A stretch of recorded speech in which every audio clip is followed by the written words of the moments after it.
empezado.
Buenas tardes a todos, ¿cómo les va? ¿Cómo están? Buenas tardes, profe. ¿Cómo han pasado? Buenas tardes, profe. Con frío. Buenas Sí, tardes. ¿no? Mucho frío. Sí.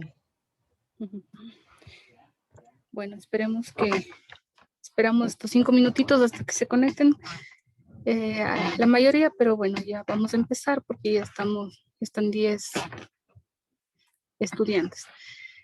Bueno, esta semana ha pasado rápido realmente y el tema que vamos a ver el día de hoy es sobre la moral original y la moral inyectada. Es todo lo que vamos a estudiar o lo que seguramente no es muy nuevo para ustedes, todo esto del tema de la ética, especialmente la ética profesional, pero vamos a profundizar, ¿no? Vamos a profundizar en este tema tan importante que todos debemos poner en práctica en nuestra vida profesional. Les voy a compartir una presentación. Me da un segundito, por favor.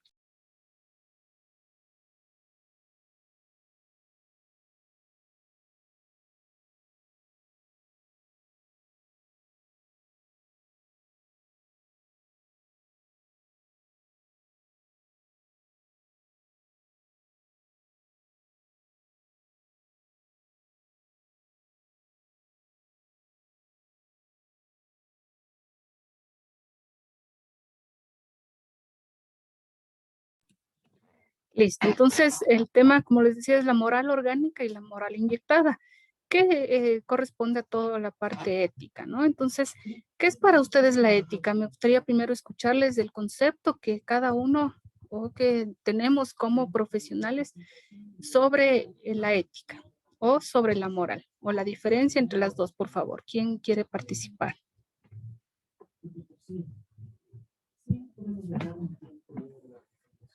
A ver, por favor, Estefanía, que está con la cámara encendida, muchas gracias.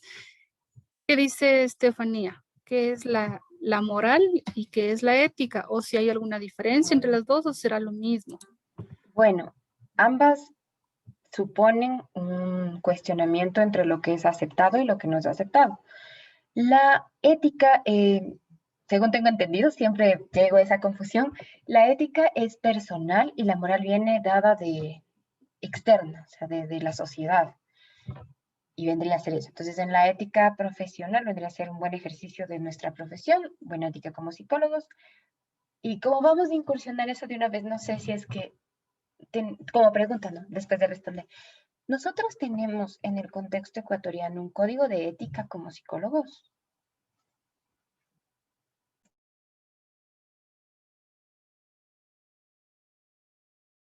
Ya, gracias, Estefanía. Estaba tomando nota de la pregunta para no olvidarme luego y dar una respuesta oportuna.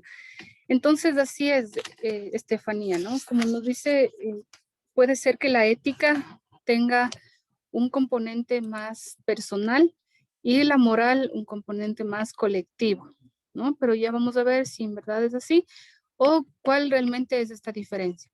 Quizá la ética se relaciona más con la vida profesional y la moral con la vida cotidiana, con las características que conllevan a desempeñarnos en la vida cotidiana, ¿no? Entonces vamos a empezar y bueno, me gustaría también escucharles todo lo que ustedes conocen o quieren saber para hacer un debate, ¿no? Y no solo participar yo, sino escucharles también. Entonces, la práctica de la psicología, bien sea como disciplina científica o como servicio público, está basado en dos principios fundamentales. El primero está compuesto por un conjunto de conocimientos y habilidades que se han ido adquiriendo a través de la investigación y la práctica psicológica, es decir, cómo la psicología se ha desarrollado como ciencia, se ha fortalecido como ciencia y de ahí también parten los principios éticos que nosotros cumplimos en nuestro desempeño profesional. Y también el segundo se compone de la ética en el desarrollo de ese conjunto de conocimientos y habilidades y las acciones llevadas a cabo cuando éstas se aplican para responder a las demandas de prestación de servicio a los usuarios. Entonces, ¿cómo respetamos todos los principios de las ciencias psicológicas como tal? Y también cómo respetamos la práctica de de las ciencias psicológicas. Entonces tenemos dos caminos. Uno, toda la teoría, la parte filosófica, la parte teórica, los principios, las bases fundamentales de la ciencia. Y como segundo, ya la aplicación de estas técnicas o la aplicación de la teoría, y nos vamos a enfocar un poco más en la psicoterapia. La ética es el conjunto de principios que definen lo que es bueno y lo que es malo, ¿no? Entonces, como decía Estefanía, tanto la moral como la ética conllevan a una determinación de lo que está bien y de lo que está mal, de lo bueno o lo malo. Sin embargo, quizá la diferencia marcada está en que la ética determina el ejercicio profesional, pero con los principios y con las características, las actitudes, lo que yo he recibido, lo que yo voy construyendo a lo largo de la vida. Y la moral es todo aquello que rige la sociedad e incluye también aquí las costumbres y las normas. Entonces también, según las costumbres, las normas, puede aquí también influir un poco toda la parte cultural. También va construyendo esta situación de decir esto es bueno o esto es malo. Sin embargo, quien define esto es la sociedad. Más tiene que ver con lo que yo me siento bien haciendo tal situación, o lo que yo me siento mal haciendo otra situación. Y este juzgamiento viene de la parte de la sociedad o de una manera colectiva. Y la ética, en cambio, es todo lo que yo hago bien o lo que hago o los errores que puedo cometer ya desde un punto de vista filosófico, porque yo he ido construyendo esta filosofía de vida, o porque me he arrimado a la teoría, conozco la teoría y por lo tanto la práctica tiene que ir de manera coherente con esa teoría. Entonces, esa es la diferencia que se puede determinar entre la ética y lo moral. Entonces, si es así, que lo uno se podría considerar lo individual y lo moral también lo colectivo, cómo es ese juzgamiento desde la parte colectiva. La ética es una actividad que coloca a los psicólogos en situaciones en las que se ven comprometidos a tomar decisiones sin tener toda la información necesaria, circunstancias por la que éste se debe plantear si se actúa de manera correcta y cuáles podrían ser las consecuencias de su actuación sobre las personas. Entonces aquí ya incluye el hecho de tomar una decisión y cómo influye esta decisión para bien o para mal, no solo para el profesional, sino también para el paciente, sino también para el grupo con el cual estoy interviniendo. Y aquí en la ética intervienen algunos parámetros como son el respeto a la dignidad de las personas, siempre el respeto a lo que es la persona, la integridad de la persona, del paciente como tal en este caso. El cuidado responsable en todos los actos que realicemos, en cada paso que damos en nuestra vida profesional, en el ejercicio profesional como psicólogos, siempre la responsabilidad, la integridad en las relaciones, cómo vamos a manejar esta relación terapeuta-paciente, qué es lo oportuno, qué es lo que se necesita, cuáles son las condiciones que benefician o que en su momento harían daño al paciente. Y la responsabilidad hacia la sociedad, es decir, qué recibo de la sociedad y por lo tanto qué entrego a la sociedad. No es solo el hecho de recibir y recibir y recibir. Ya recibí una educación, pero qué entrego a la sociedad a cambio de esa educación. Entonces es también esa responsabilidad social con la que debe actuar un psicólogo, ¿no? Entonces, todos estos van conectados, todos estos factores, estos parámetros van conectados entre sí, porque es la integridad de la ética. Si falta alguno de ellos, entonces no estamos hablando de una ética responsable, de una ética profesional completa. Siempre, o la mayoría de veces, el psicólogo busca una integridad entre todos estos aspectos. ¿Qué significa el respeto a la dignidad de las personas? En este principio es donde el psicólogo reconoce que toda persona tiene derecho al aprecio de los demás, sin discriminación, sin juzgamiento, tanto entre psicólogos, entre terapeutas, como del psicólogo al paciente, peor aún, ¿no? Cuidado responsable. El profesional muestra preocupación por el bienestar o evita daños a cualquier individuo, familia, grupo o comunidad. Siempre la prevención del daño antes que la corrección del error. Entonces, una vez que intentemos crear programas de prevención para evitar o disminuir los daños, es mejor que corregir los daños ya causados. La integridad en las relaciones, en la cual se muestra precisión y honestidad, apertura, sinceridad, máxima objetividad y mínimo prejuicio, evitando los conflictos de interés. Aquí se dice que, por lo menos en la psicoterapia, en la relación terapeuta-paciente, si construimos una buena relación con el paciente, se dice que ganamos el 50% ya del tratamiento, es decir, vamos a obtener resultados óptimos con una relación óptima, es decir, cuidar los mensajes que emitimos al paciente, que muchas veces no nos damos cuenta, que son de parte y parte, de parte del paciente como del psicólogo también. Entonces, es importante los niveles de la comunicación, qué estoy comunicando, con qué bases estoy construyendo esa relación con mi paciente. Con honestidad, sinceridad, objetividad. Entonces, aquí interviene también el no juzgamiento, la no discriminación, como les decía. Y la responsabilidad ante la sociedad es lo que devuelvo a la sociedad de lo que he recibido. Es esa responsabilidad con los demás.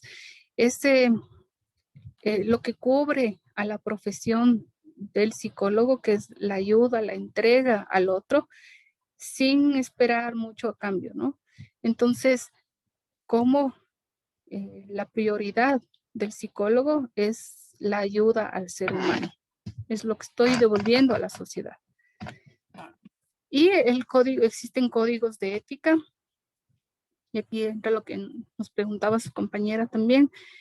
El código de ética del psicólogo provee un conjunto común de principios y normativas sobre los cuales los psicólogos construyen su trabajo científico y profesional. El propósito es proveer normas específicas para cubrir la mayoría de las situaciones con las que pueden encontrarse los psicólogos. Tiene como objetivos el bienestar y la protección de los individuos y los grupos con los cuales los psicólogos trabajan. Entonces, si bien es cierto que existen principios universales, códigos que se han construido a nivel mundial, pero están un poco o son independientes de la parte legal. ¿Qué significa esto? Que si bien un psicólogo puede caer en un daño, en una falla ética, es una falla en la ética. Está yendo contra ese principio, contra ese código establecido por los mismos profesionales, psicólogos, pero quizá no recae en la parte legal. Entonces puede ser, es no ético, pero a la vez no puede ser ilegal, ¿sí me hago entender? Entonces, están muy separados todo lo que son los códigos de ética con la parte legal. Lo ideal sería que si un profesional de la salud mental cae o comete algún error ético, también debería tener una penalización, también debería tener algún llamado de atención o algún proceso legal también, ¿no? Para de esta manera disminuir quizá esos errores cometidos. Entonces, en Ecuador no existe un código de ética como tal, sino más bien nos regimos por códigos internacionales y que tampoco es que están muy actualizados, ¿no? Porque la APA es lo que un poco ha renovado estos códigos, pero a nivel de psicoterapeutas, ya a nivel de la psicoterapia, la última creación, la última construcción, la última revisión del código para psicoterapeutas ha sido en el año 1999. Entonces, imagínense cómo está totalmente descontinuado, ¿no? Entonces, no existe una organización como tal que vigile permanentemente el ejercicio del profesional de la salud mental. Es por eso que hemos oído muchas cosas negativas, hemos presenciado quizá algunos errores, algunas situaciones que ya luego vamos a conversar, porque no existe esta regulación estricta de alguna entidad. ¿Por qué? Porque no existe la parte legal totalmente establecida, ¿no? O que no existe un proceso legal de por medio para penalizar este tipo de situaciones. Entonces, la APA en el 2010 fija unos principios fundamentales para los psicólogos. Principio A dice la beneficencia y no maleficencia. ¿Qué quiere decir esto? Que los psicólogos se esfuerzan por hacer el bien a aquellos con quienes interactúan profesionalmente y asumen la responsabilidad de no hacer daño. En sus acciones profesionales tratan de salvaguardar el bienestar y los derechos de aquellos con quienes interactúan profesionalmente y de otras personas afectadas, como asimismo el bienestar de animales utilizados en la investigación, ya que los juicios y acciones científicos y profesionales de los psicólogos pueden afectar a la vida de otros. Hoy en día está en boga todo lo que es la investigación de las ciencias en general, y en las ciencias psicológicas también ha entrado en un proceso de investigación continua, que eso es excelente, es un avance para la psicología, pero debemos considerar siempre el principio de beneficencia y no maleficencia, es decir, ¿con qué estoy beneficiando yo con mi investigación? O sea, ¿qué es lo que yo aporto a las ciencias psicológicas, pero en verdad, ¿de qué manera? No es cuestión de investigar por investigar cualquier cosa, sino en realidad reflexionar sobre este aporte que estoy dando a las ciencias psicológicas y cuidar mucho la no maleficencia, es decir, no hacer daño a la población con quienes estoy interactuando o de quienes voy a obtener unos resultados. El principio B es la fidelidad y la responsabilidad. Los psicólogos establecen relaciones de confianza, son conscientes de sus responsabilidades profesionales y científicas con la sociedad. Aceptan la adecuada responsabilidad por sus acciones y procuran manejar los conflictos de intereses que pueden llevar a explotación o daño. Los psicólogos consultan con otros profesionales e instituciones según sea necesario para servir los mejores intereses de aquellos con quienes trabajan. Entonces, de igual manera, cuando nosotros queremos hacer un aporte a las ciencias psicológicas, quizá un avance, un nuevo descubrimiento, proponer algo, una reflexión sobre una teoría que ya existe, entonces debemos ser responsables y quizás ser parte o incluir en esta investigación, en este trabajo, un comité de ética. Ahora en las instituciones ya se incluyen comités de éticas que conforman profesionales de diferentes áreas y que están velando constantemente por el buen cumplimiento de los procesos, del cumplimiento de los protocolos existentes también. Entonces siempre es bueno considerar en cualquier área que nosotros nos desempeñemos, un comité de ética, conformar esto. Si no existe, proponer la conformación de este comité de ética que se denomina así. El principio C corresponde a la integridad. Los psicólogos buscan promover la exactitud, honestidad. Si ven que la honestidad se repite en todos los principios, es decir, el ser transparentes con nuestro trabajo, el ser transparente con nuestro ejercicio profesional y la veracidad en la ciencia, en la docencia, en la práctica de la psicología. En estas actividades los psicólogos no roban, ni engañan, ni se involucran en fraudes o tergiversación intencional de hechos. Entonces, habla muy claro estos principios de la APA. Son muy claros, ¿no? Honestidad, veracidad, es decir, los resultados que presentemos son verdaderos, son confiables. Cuando hago un diagnóstico, es verdadero ese diagnóstico. Cuando entrego un informe, estoy siendo honesta con lo que digo en ese informe. No se involucran en fraudes, no roban. ¿Cómo interviene también el aspecto económico en toda la práctica profesional que realicemos? Y el principio de también habla sobre la justicia. Los psicólogos reconocen que la imparcialidad y la justicia permiten que todas las personas accedan y se beneficien de los aportes de la psicología y que se equipare la calidad de los procesos, procedimientos y servicios llevados a cabo por los psicólogos. Los psicólogos ejercen un juicio razonable y toman las precauciones necesarias para asegurar que sus potenciales prejuicios los límites de su competencia. Es decir, no sé qué opinan ustedes, me gustaría escucharles, de que, por ejemplo, un profesional de la salud mental ofrece una terapia de familia, la consulta cuesta $10. Y otro profesional de la salud mental, de igual manera, ofrece la misma terapia de familia, pero cuesta $50.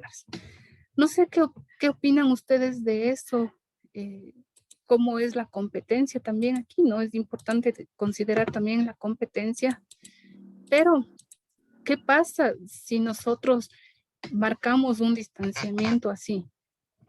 ¿Será parte de la justicia o más bien con qué se relaciona? ¿O por qué tenemos esas diferencias tan marcadas? Solo es un ejemplo que les doy en la parte económica, ¿no? Pero en los servicios que se ofrece también existe mucho distanciamiento. Entonces, ¿qué creen ustedes que está pasando ahí con los psicólogos? ¿O qué está pasando ahí al tener este tipo de situaciones? Si desean, pueden levantar la mano, por favor, para ver quién desea participar. Bueno, profe, buenas noches, compañeros. Bueno, yo considero que, claro, o sea, sí es importante que exista como una estandarización en el tema del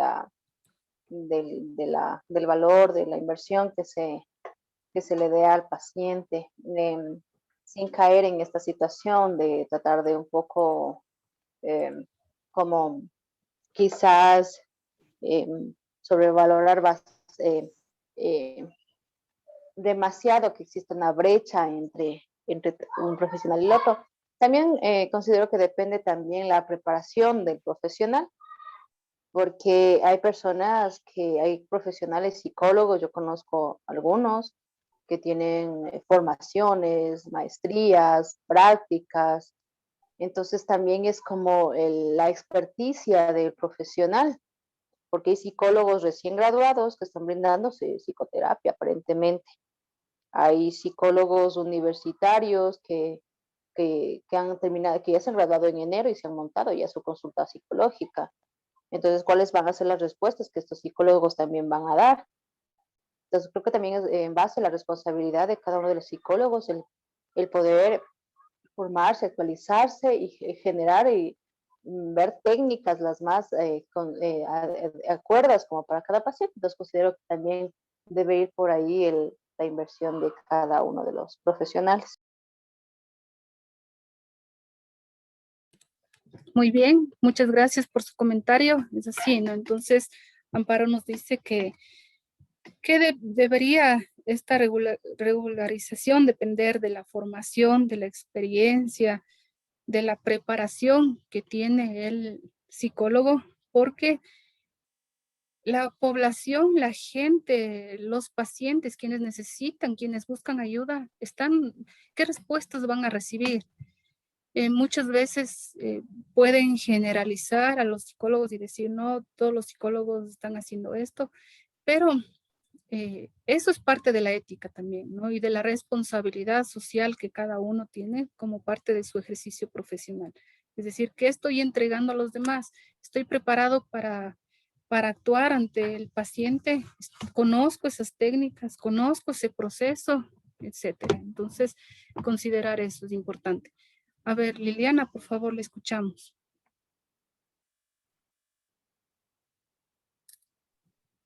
Muy buenas noches, estimado docente, compañeros todos.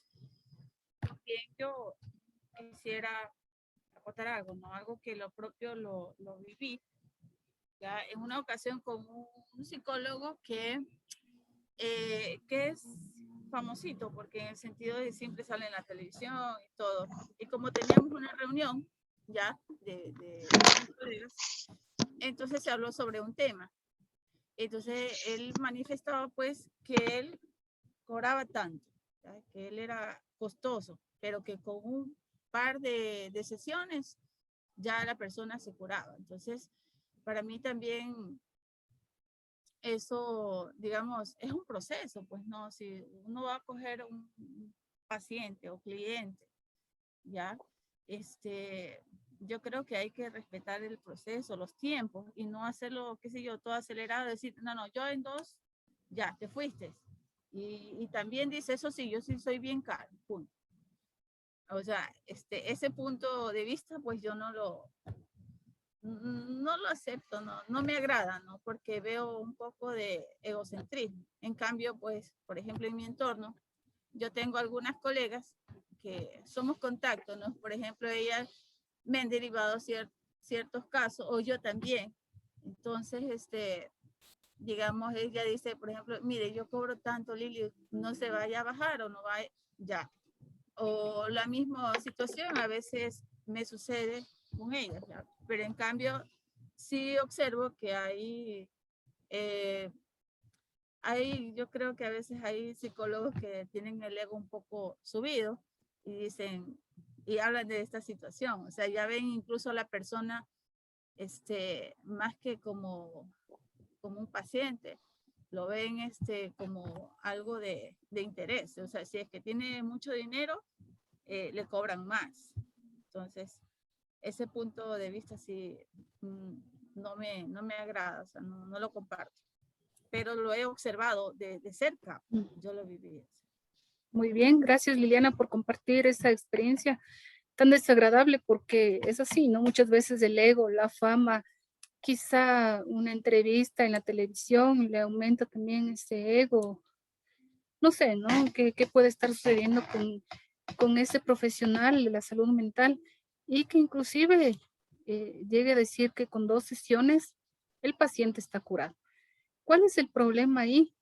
Es el error que está cometiendo con la sociedad. Es decir, ¿qué entrego yo a la sociedad? Lo que yo decía, ¿no? Entonces, no respetar los procesos, no respetar la psicoterapia como un proceso. Eh, los psicólogos no hacemos magia, no quiere decir que con 2 sesiones está el paciente curado. Y nos ha pasado muchas veces que el paciente regresa en la tercera sesión, le preguntamos, ¿y cómo le ha ido? No, estoy súper bien, me ha ido mejor, he dormido bien, he comido bien, estoy bien, todo excelente en la vida. Pero eso también es una alarma, eso también es una alerta para decir algo está pasando, porque no es así, porque existe un proceso que hay que respetar.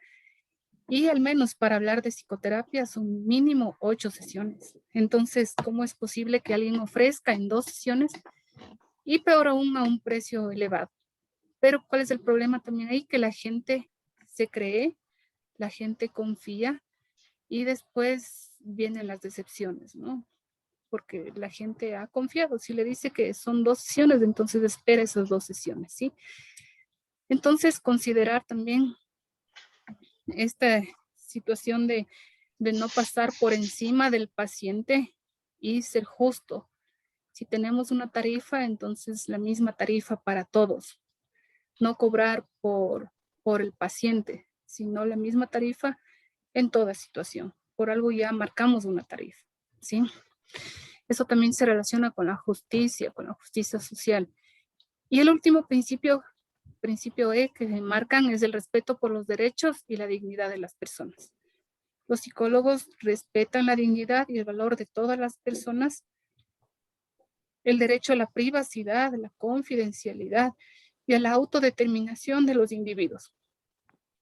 Los psicólogos tienen conocimiento de que puede ser necesario proteger los derechos y el bienestar de las personas y las comunidades. Los psicólogos conocen y respetan las diferencias de roles culturales e individuales, ¿no? Entonces, siempre los derechos y la dignidad de las personas, por sobre todas las cosas. Y vamos a hablar también de este tema que es la confidencialidad. Si alguien desea dar algún comentario, entonces bienvenido, alguna pregunta de igual manera.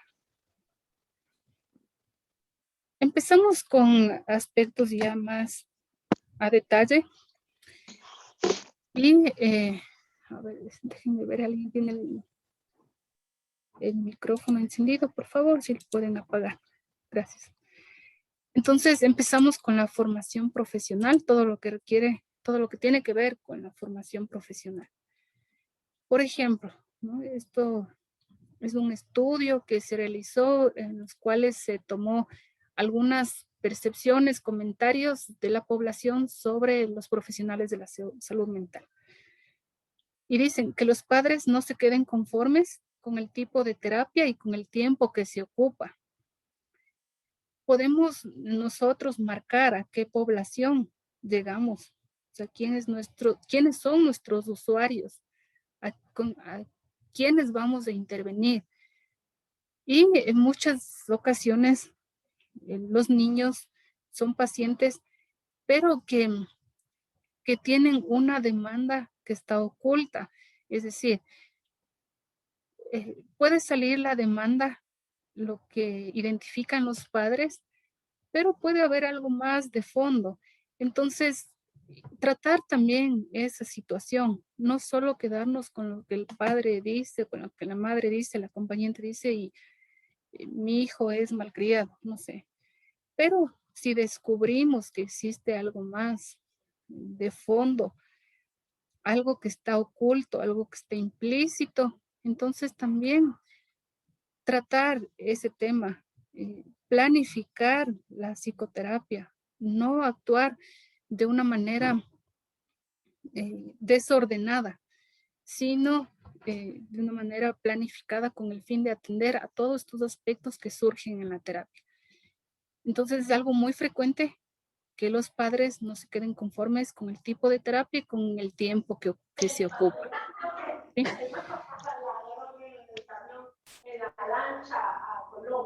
Perdón, un ratito. Asumir proyectos y responsabilidades para los que uno no se ha preparado o no está especializado.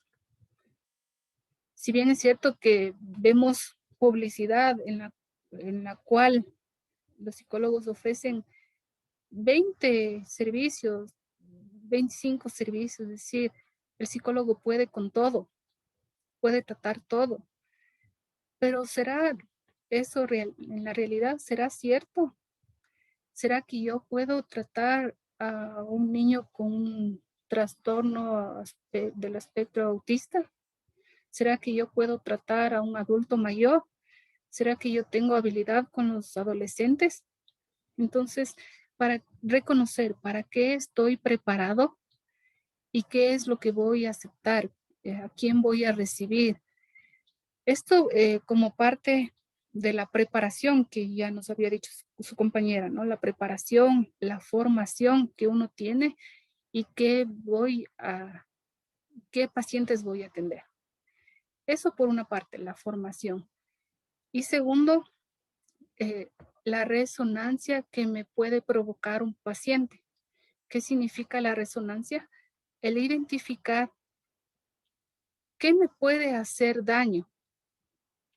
Es decir, si hay algún aspecto en el paciente que provoca daño al psicólogo, es decir, yo no puedo atender adolescentes porque los adolescentes me recuerdan a mi hijo que también es adolescente y tengo mucho conflicto en este tiempo, por lo tanto no voy a ser muy objetiva, ¿sí? Porque ya voy a mezclar con mis emociones o con lo que representa ese adolescente para mí como terapeuta.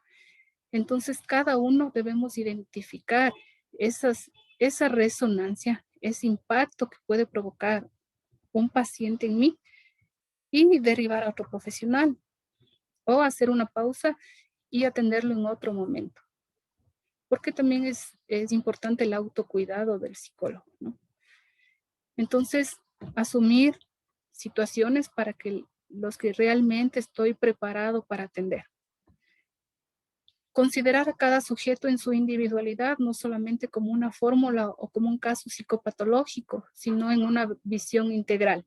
Como les decía la semana anterior en el enfoque de la Gestalt, lo interesante de ese enfoque es que se centra en tratar la sintomatología, es decir, en curar el trastorno, pero también en provocar el bienestar al ser, como ser humano, al paciente.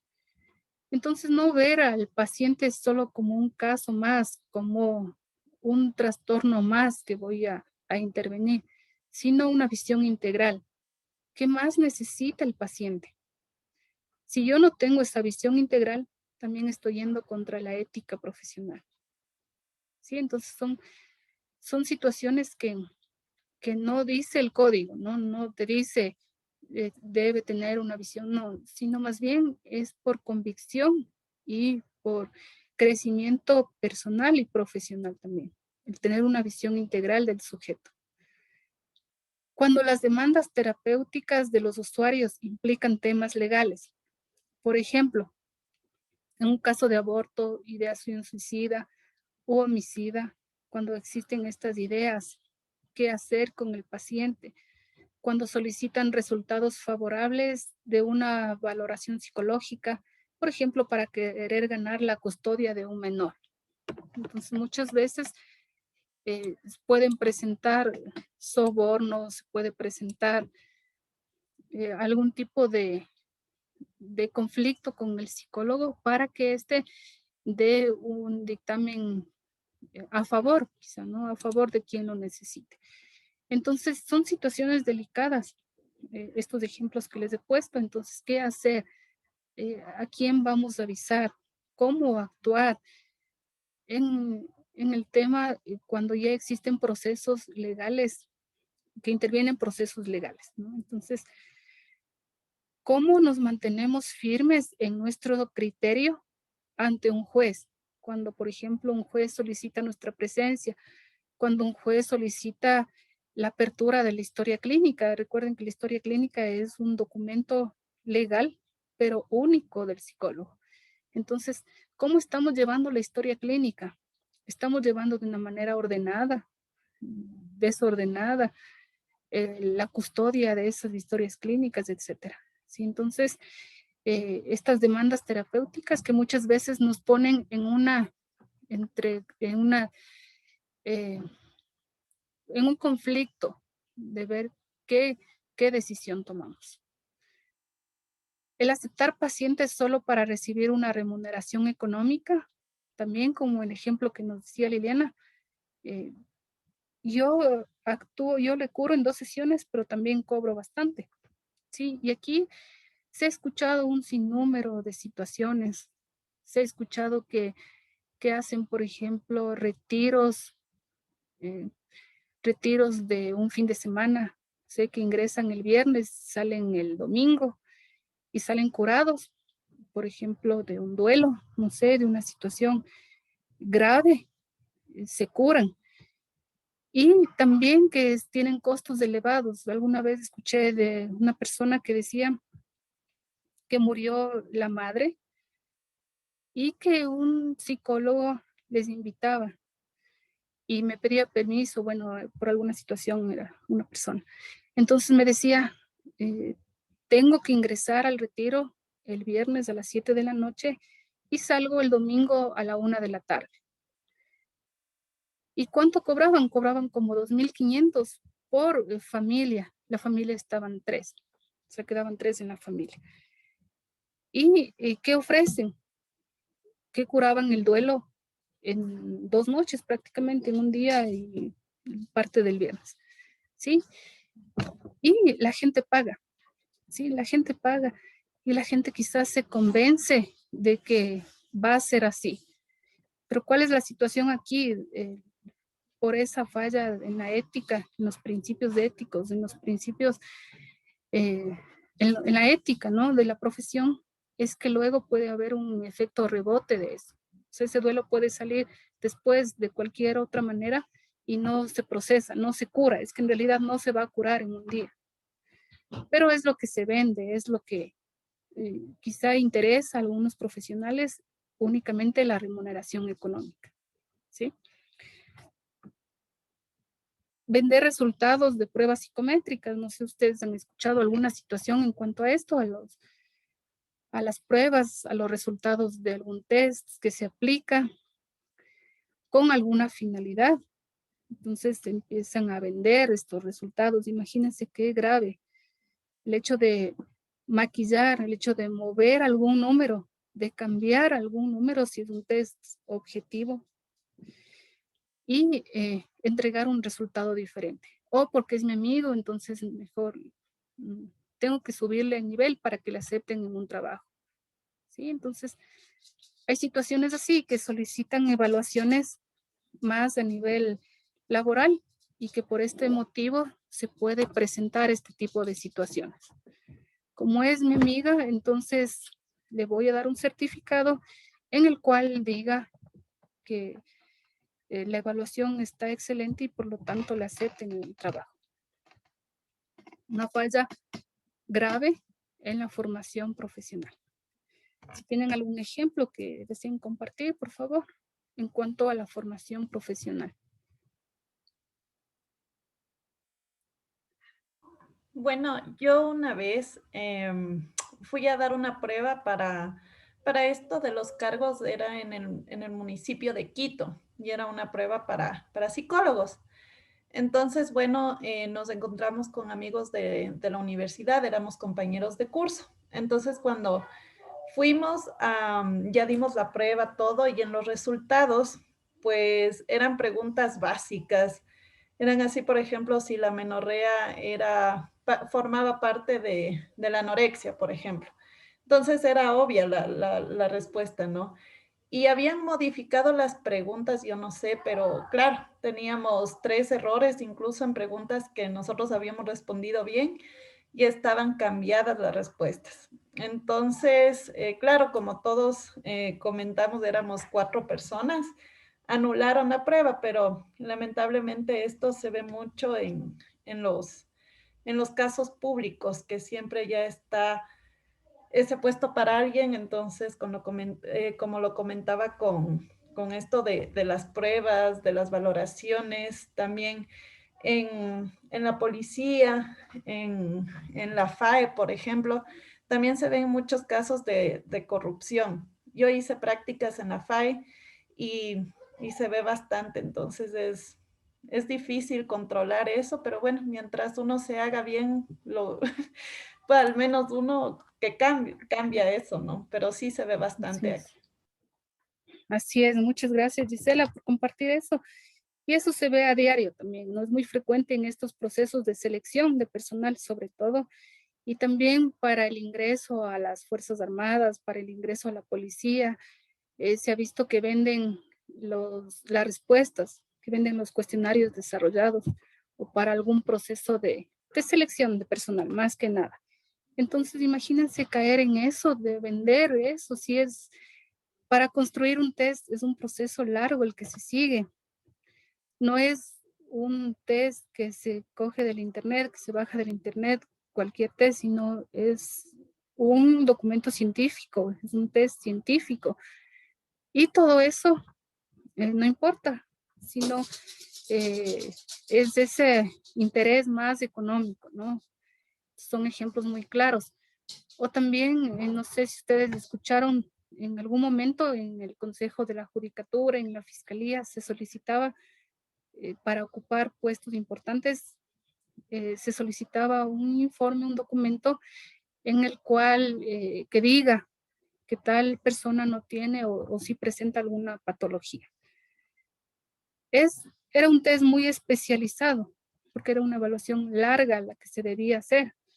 Y al principio, o en primer concurso que salió, ese documento más o menos costaba alrededor de unos $100, un poco más, tal vez, un poco menos. Pero ya en el último concurso empezaron a vender esos documentos a $5. Porque llevaban, un amigo llevaba al otro, entonces ganaban en cantidad. Pero imagínense lo que son $5 por un documento tan delicado. Y eso se dio en nuestro país, lamentablemente. Entonces, ¿cómo en la formación profesional, cómo en el ejercicio profesional llegar a cometer esta situación tan grave?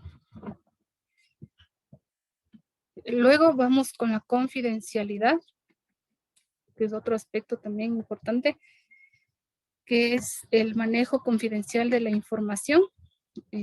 Después yo les voy a subir al aula virtual, les voy a subir un documento que sea como un modelo de consentimiento informado o como un modelo, a ver, déjenme ver, eso es lo que solicitaban, ¿no es cierto? Para subirles. Y el manejo confidencial de la información, el uso de los casos para fines didácticos, cómo utilizo yo un caso, si es para fines didácticos, o también cómo puedo utilizar el caso de un paciente para estudiar, para un estudio de caso, pero esto debe ser dentro de un equipo interdisciplinario. Ahí puedo yo compartir la información de un paciente. ¿Por qué? Porque es para llegar a alguna conclusión en beneficio del mismo paciente. Entonces puedo utilizar para fines didácticos siempre y cuando oculte el nombre del paciente. Puedo utilizar para un estudio de caso. Ahí sí puedo decir el nombre porque los otros integrantes del equipo interdisciplinario también conocen al paciente, entonces no hay problema. Pero, ¿cómo manejar esta información? ¿No? Les hablaba también de las historias clínicas, cómo trato a las historias clínicas. El resguardo de la información tan delicada que hay en una historia clínica. Entonces, ¿cómo resguardo esa información? Los diagnósticos manipulados, la alteración de la información, el revelar información, mala interpretación de las pruebas psicológicas, bueno, esto ya hablamos un poco, pero los diagnósticos manipulados principalmente en esos procesos de selección de personal que se presenta con mayor frecuencia, o que se ha escuchado, o que se ha presenciado quizá. Cada uno tal vez vivió alguna experiencia así. La manipulación de información, es decir, dar falsos diagnósticos, cómo ocultar al paciente su verdadero diagnóstico, porque la familia así lo ha pedido. Entonces, ¿qué hacemos ahí? Si es que nosotros tenemos muy claro el diagnóstico con el paciente, pero la familia nos dice, no, por favor, doctor, por favor, doctora, no queremos que le diga al paciente el verdadero diagnóstico. ¿Qué hacemos en esa situación? ¿Rompemos el principio de confidencialidad o no se considera con un incumplimiento de la confidencialidad, o qué hacemos? Sí, entonces es preferible ahí ocultar a mentir a un paciente. De todas maneras, el paciente tiene todo el derecho a conocer su situación. El paciente tiene todo el derecho a saber sobre su salud mental.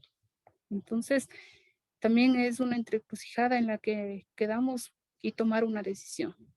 No porque la familia me presiona a decir que no conozco el paciente el diagnóstico, nosotros vamos a aceptar eso, ¿no? Sino tener nuestro propio criterio de qué decimos y en qué momento decimos, pero nunca un falso diagnóstico.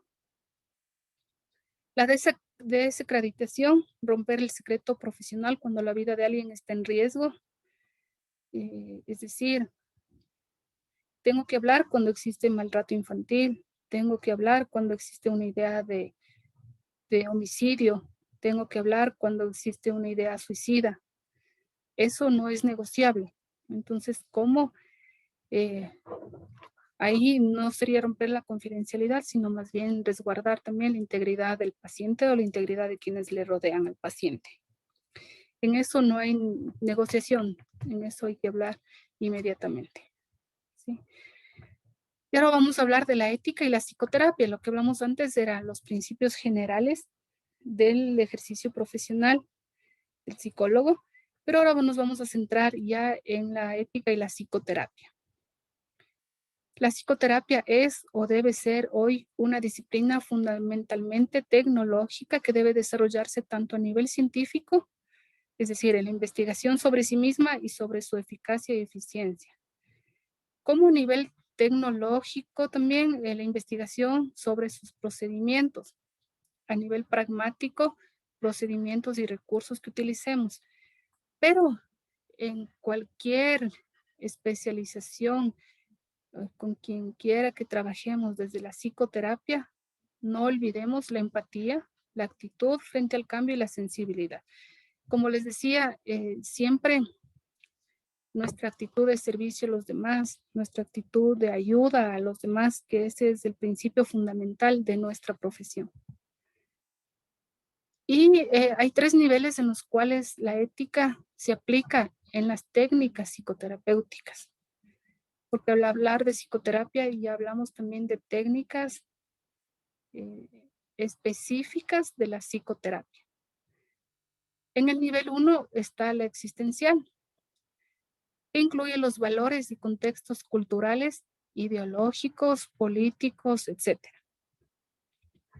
No es lo mismo atender a un paciente en la ciudad, a una mujer en la ciudad, que atender a una mujer indígena en una comunidad. No es lo mismo, ¿no? O sea, ahí debemos considerar también los valores culturales, las costumbres, el contexto que rodea a esa paciente, porque el contexto también puede transformar al síntoma. ¿A qué me refiero con eso?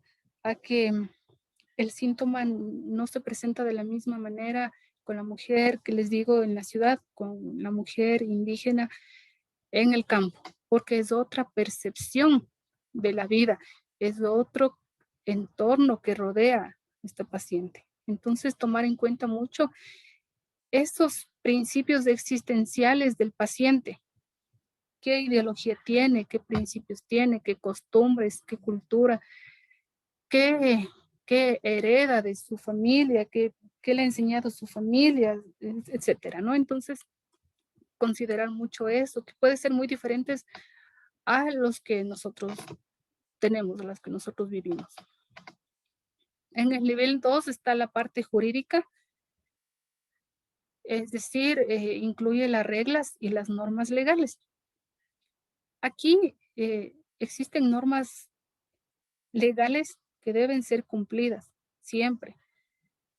Y si alguien transgrede estas leyes, si alguien rompe con estas leyes, entonces nosotros estamos ahí sí en la obligación de hacer reflexionar al paciente sobre esta transgresión de las reglas y los principios legales, las normas legales que existen. Por ejemplo, si nosotros estamos tratando a una persona que ha sido víctima de violencia, debemos, una parte también de nuestros principios es dar a conocer a esta persona qué leyes existen, cuáles son sus derechos, qué significa una vida libre de violencia, etcétera. Pero si ya son normas establecidas por la sociedad, entonces ahí interviene la moral, ¿sí? Por ejemplo, ahí ya no interviene nuestra parte profesional, sino interviene la moral, es decir, lo que juzga la sociedad a ese paciente. Por ejemplo, si una paciente dice, debo tomar una decisión porque mi familia quiere que me case por la iglesia y con toda la costumbre que ha tenido mi familia, pero yo no quiero. Esa es una norma legal, una norma moral, perdón, una norma moral impuesta, una norma religiosa, ¿no? Impuesta por la sociedad. Entonces, eso ya es parte de su propia vida, de lo que la sociedad le está imponiendo y lo que la familia quizá le está presionando. Entonces, nosotros ahí debemos considerar también los principios legales más que los principios morales. Y el nivel filosófico, ideológico, las creencias generales que tiene ese paciente, si no es nuestro objetivo modificar, por ejemplo, esas creencias, entonces las vamos a respetar. ¿Qué vamos a hacer? Que el paciente viva con responsabilidad esas creencias, pero no podemos modificarlas. Hablando de creencias religiosas, creencias culturales, filosóficas, etcétera, ¿no? Si hablamos de creencias ya racionales, entonces ahí sí podemos modificarlas. ¿Tienen algún comentario, por favor, hasta aquí? ¿Alguna pregunta? ¿Algo que quisieran compartir?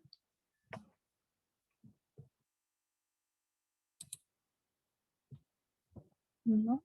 Bueno. Continuemos.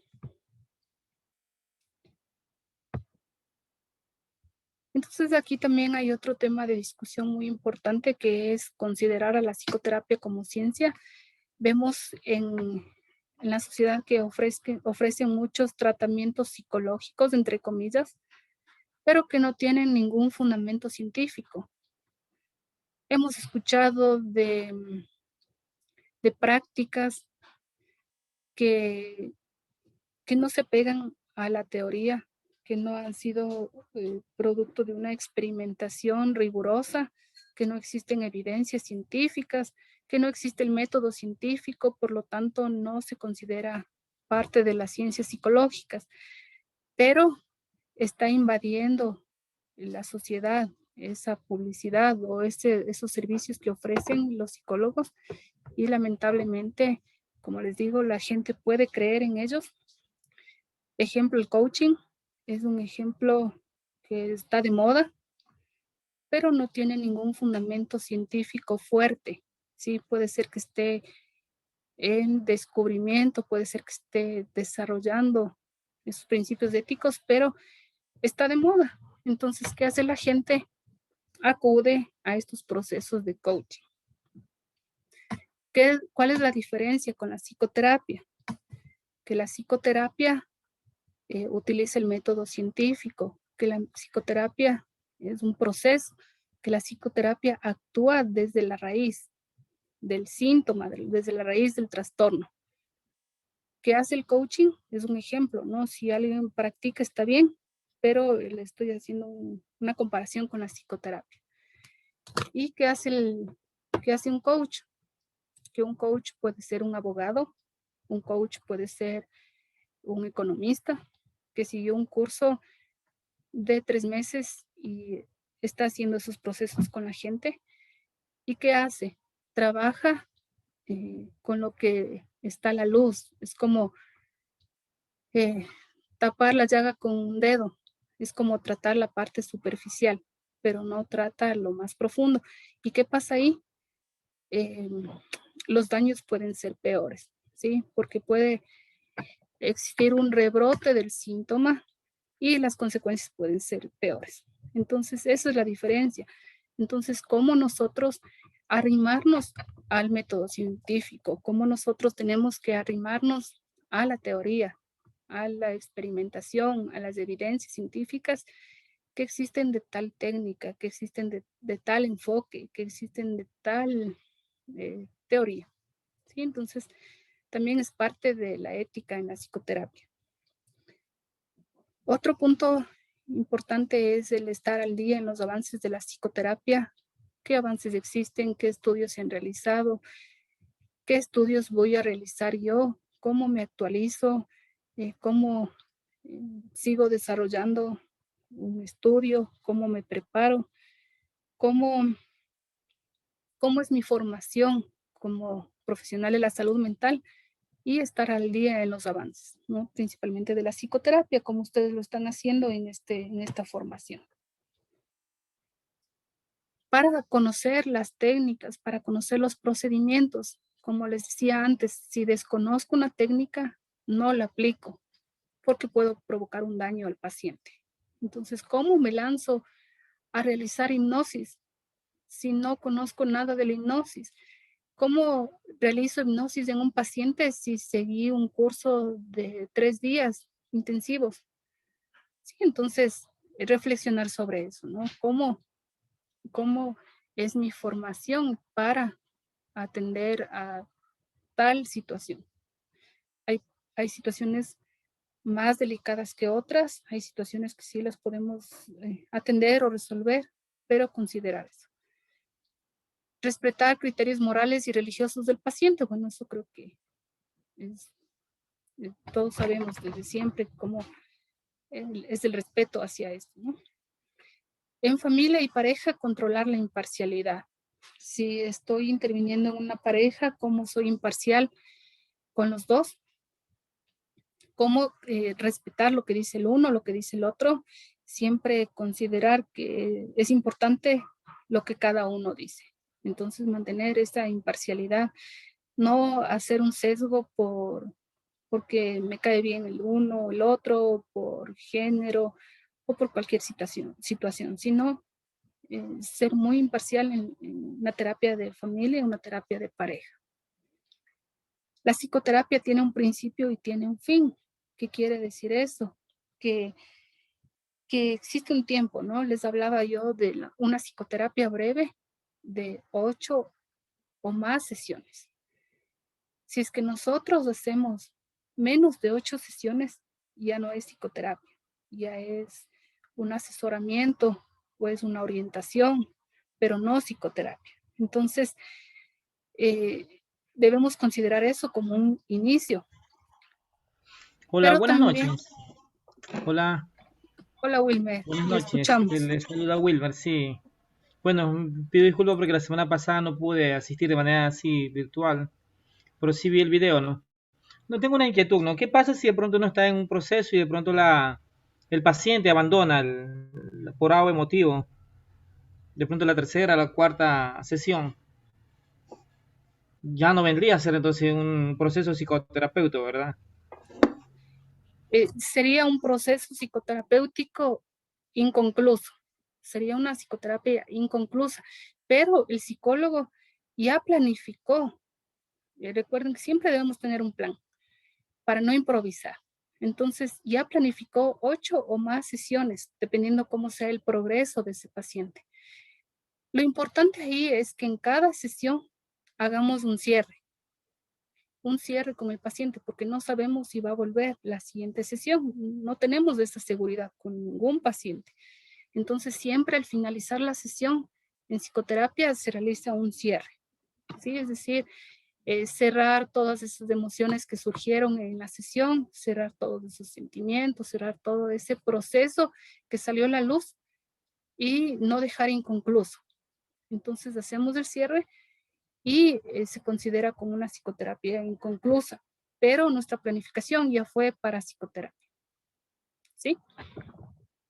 Entonces ahí hicimos una intervención psicológica, pero quizá no llegamos a cumplir con los objetivos planteados en nuestro plan terapéutico. Entonces, para hablar de una psicoterapia breve, hablamos de 8 o más sesiones. Pueden ser 20 sesiones, ya es una psicoterapia, pero si son 5, ya no, ya es asesoramiento, una intervención, una guía, una orientación psicológica, un apoyo emocional, pero no psicoterapia, ¿sí? Entonces, tiene un principio, que es ese número aproximado, y tiene un fin. Es decir, si yo ya cumplo lo que me planteé con el paciente, entonces doy fin. Empiezo con el seguimiento, y el seguimiento psicoterapéutico lo realizo separando las sesiones. Si antes veía a mi paciente una vez a la semana, ahora le voy a llamar una vez al mes. Luego una vez cada 3 meses, luego una vez cada 6 meses y luego una vez al año.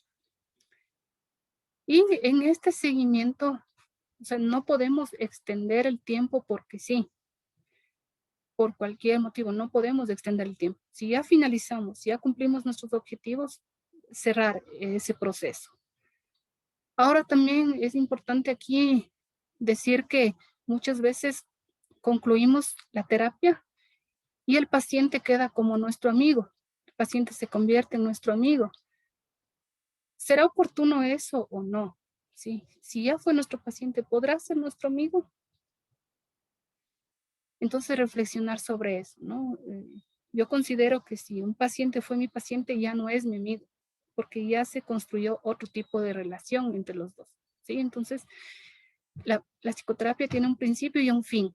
Concluí el seguimiento y hasta pronto, nos vemos, hasta luego. Puede ser que el paciente regrese, puede ser que pase un año y nuevamente te busque para un nuevo tratamiento, una nueva demanda, está bien. Pero quedar como amigos, como panas, eso no. La relación psicoterapeuta-paciente. Aquí, si construimos una relación de calidad, estamos ganando ya el 50% de la psicoterapia. Una relación basada en un buen rapport, un buen enfoque, un buen encuadre con el paciente nos lleva a tener éxito también en la psicoterapia. Si yo no hago rapport, entonces va a disminuir estos resultados. Y los mensajes que emita a mi paciente, qué mensaje estoy dando a mi paciente, todo eso es parte de la construcción de la relación. Entonces, peor aún, si me enamoro del paciente o si el paciente se enamora de mí, o sea, ya también son factores en la ética también que mueven esos principios éticos al psicólogo y que debe tomar una decisión, ¿no? La aplicación de reactivos psicológicos en la psicoterapia, generalmente en la psicoterapia no se aplica, no es muy común la aplicación de reactivos, la aplicación de test, pero si la decisión es aplicar algún test, algún reactivo, ¿cuántos tomar? O sea, si aplico 10 a mi paciente, voy a agobiar a mi paciente. Si veo que el paciente tiene sintomatología de depresión y yo le aplico un test de 500 preguntas para evaluar personalidad, entonces, ¿qué camino estoy cogiendo? ¿Hacia dónde estoy yendo? Entonces, la aplicación de reactivos es tomar la decisión de qué reactivo realmente voy a aplicar. La ética en la aplicación de los reactivos psicológicos, siempre el consentimiento informado, al menos si es menor de edad. ¿Cómo explico o informo al paciente para qué es ese test? Siempre es importante informar en qué consiste o para qué sirve ese test que voy a aplicar. Y respetar los principios, ¿no? Lo que dice el manual. Si dice 30 minutos, tengo que aplicar 30 minutos, no más. Entonces también la ética está presente en este momento. La psicoterapia online, algo que está en moda, algo que es una necesidad actualmente por la pandemia principalmente. Entonces, ¿cómo es la ética al tratar a un paciente vía online? ¿Cómo es la confidencialidad? ¿Quién está cerca? ¿Quién está escuchando? ¿Grabo o no grabo la sesión? ¿Cómo determino lo que está pasando con el paciente a través de una pantalla? ¿Cómo me doy cuenta de la expresión corporal, los gestos, la comunicación no verbal, etcétera? ¿A quién comparto ese video? ¿O es parte de mi archivo personal? Entonces, esto de la psicoterapia online también ha desencadenado algunos debates de si será oportuno o no la aplicación en línea, ¿no? Y como les decía, es una necesidad porque muchos pacientes, muchos psicólogos no desean atender de manera presencial por cuidado. Y la opción que se tiene es la psicoterapia online, pero siempre el consentimiento informado, principalmente en este tipo de terapia o utilizando otra herramienta, una herramienta digital. Sí, y el consentimiento informado, para concluir con eso, que todos sabemos que es un documento que informa al paciente sobre el procedimiento que se va a realizar, si vamos a grabar la sesión, como les decía, o si vamos a grabar la sesión para un fin de investigación, también informar eso. Y siempre que sea menor de edad también informar al representante sobre el procedimiento a seguir. Entonces, el consentimiento informado, perdón, tiene consentimiento informado. Aquí vamos a tomar en cuenta la voluntariedad, la capacidad que tiene el paciente, la información que entregamos al paciente, es decir, el proceso que tiene que seguir, y la comprensión, es decir, que el paciente comprenda lo que vamos a hacer, que el paciente confirme lo que vamos a hacer, que el paciente consienta lo que vamos a hacer, ¿sí? Entonces, hasta aquí les presento todo lo que tiene que ver con la psicoterapia y la ética. Entonces, me gustaría escuchar sus comentarios, por favor, o si tienen alguna pregunta también, bienvenidos, ¿no?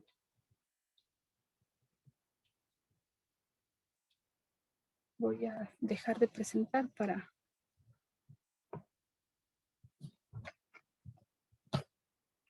A ver, ¿alguien desea hablar? A ver, les voy a preguntar al azar. Sí, por favor, Harry, ¿qué opina usted sobre todo lo que hemos tratado en este día sobre la ética en la práctica profesional?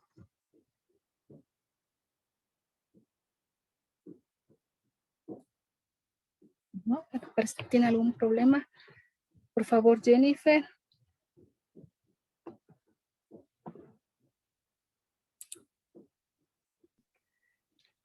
Profe Gilda, buenas noches. Considero que la ética es algo muy importante para nosotros los psicólogos como tal. De lo que usted nos refiere referente a que lamentablemente aquí en el Ecuador no hay un código de ética, es lamentable, y entonces nosotros como psicólogos debemos fomentar desde que estamos en formación, ¿no? La ética, la profesionalidad, saber cuándo sí podemos nosotros en este caso, poder atender a un paciente, y cuando no, cuando poder parar y decir, ¿sabe qué? Yo ya no puedo, le voy a remitir a un profesional, porque lamentablemente a veces consideramos de que no, voy a seguir manejando, voy a seguir atendiendo a este paciente a pesar de que yo no estoy cumpliendo la ética profesional. Entonces, considero que es algo muy importante para nosotros los psicólogos. Y también desde lo que comentaban referente al dinero, a los costos en que unos cobran un poquito más, otros no, entonces eso también influye mucho, porque muchas veces nosotros los psicólogos estamos como que vetados, porque dicen, no, este psicólogo cobra más porque puede tener 5 o 10 años de experiencia, y los que recién se están graduando no tienen experiencia. Entonces también eso es muy importante considerar. Ya, muy bien, muchas gracias. No sé si me escuchan o algo sucedió con Zoom. ¿Sí me escuchan? No, sí, sí se escucha. Sí, ya, perfecto. Yo tengo una consulta. Algo pasó. Sí, sí, gracias por el comentario anterior también, y vamos a pasar a ver quién, disculpen que no les puedo ver quién hablan porque algo pasó con la pantalla. Ya, Estefanía. Oh, se le desconectó.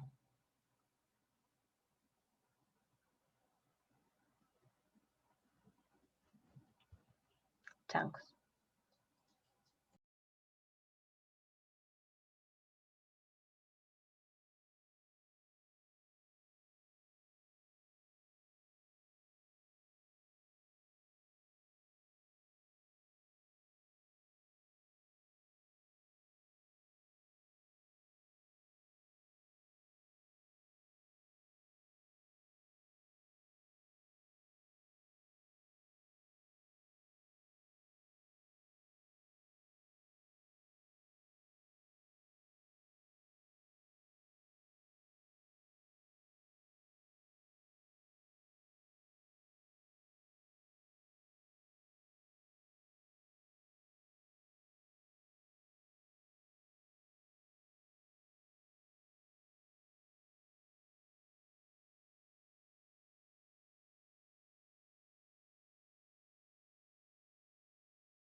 Mil disculpas a todos, no sé si ahí me escuchan, algo pasó, pero ya, creo que ya estoy nuevamente aquí.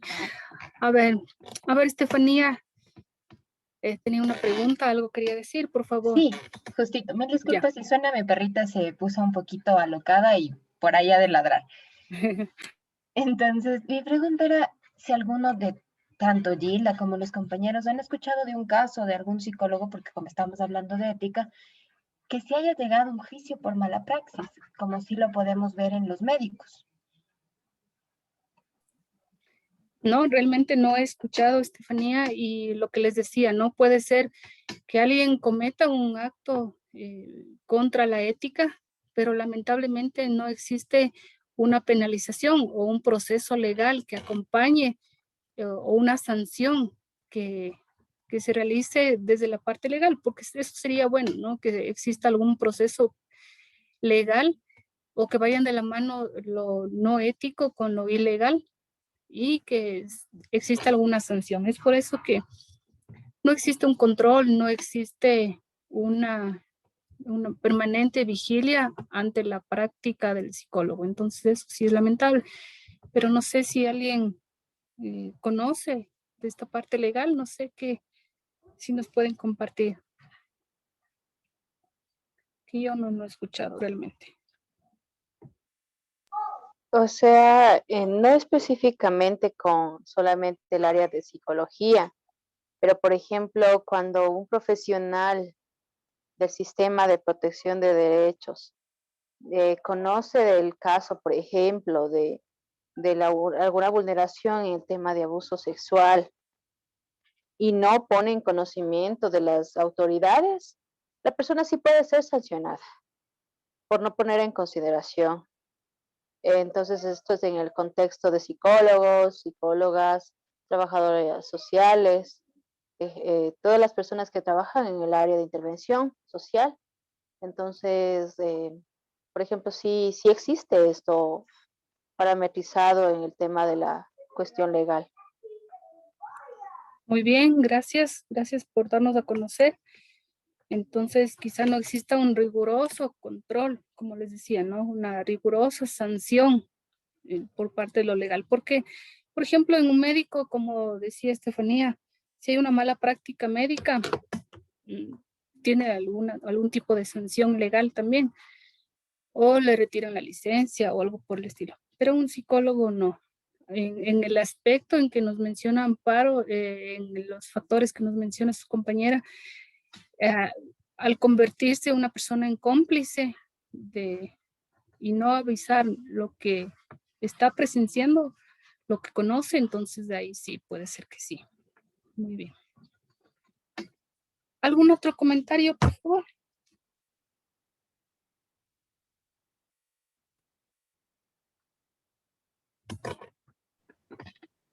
Del tema también de las terapias online, por ejemplo, en mi caso yo sí las aplico por el tema del COVID, pues de hecho he tenido más trabajo.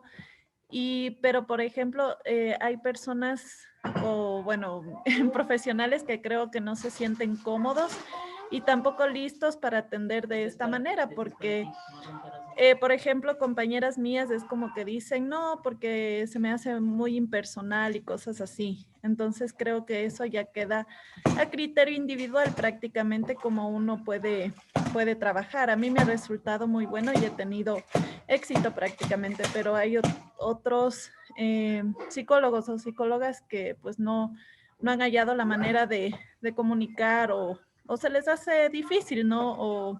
O impersonal, como me decía mi compañera. Sí, muy bien, gracias Gisela, ya depende de cada uno. Si por las normas de bioseguridad, etcétera, por esta situación, este contexto que estamos viviendo, entonces es una alternativa a la psicoterapia online. Los principios éticos de ahí más incluyen también lo que es, por ejemplo, el uso de la grabación. O sea, si grabo o no la sesión y qué hago con ese video. Entonces, si comparto, por ejemplo, el video, entonces, de la sesión grabada, entonces ahí caemos en un principio ético que no estamos cumpliendo con ese principio, ¿no? Pero sí tiene muchos beneficios también la terapia online, aunque pueden existir también imprevistos como los que sucedió hace un momento. ¿Qué tal si en una sesión se pierde la conexión o no sé, alguna situación así, entonces estar preparados también para esas situaciones, ¿sí? Muy bien, a ver, Harry nos quiere decir algo. Hola profesora, buenas noches. Buenas noches. Disculpe, hace un momento estaba en el bus yendo a mi casa, entonces le escribí en el chat del grupo, pero parece que no se ha enviado. Bueno, y con respecto a la clase de hoy, sí estoy muy de acuerdo a la necesidad de un código ético, un código deontológico, al menos a nivel país, que regule toda la práctica que hacemos, porque no he escuchado de casos que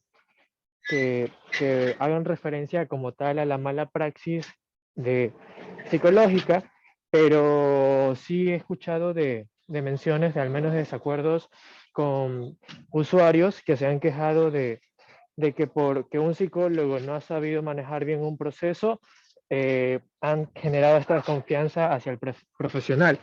Y como más me relaciono con la parte del autismo, sí he escuchado que, bueno, también me han llegado algunas quejas de ciertas mamitas o padres de familia que dudan de la terapia o del proceso para los niños con autismo, precisamente porque el profesional anterior o los profesionales anteriores no han sabido manejar adecuadamente lo que se debe hacer o los ciertos protocolos que exigen al menos el trabajo con niños.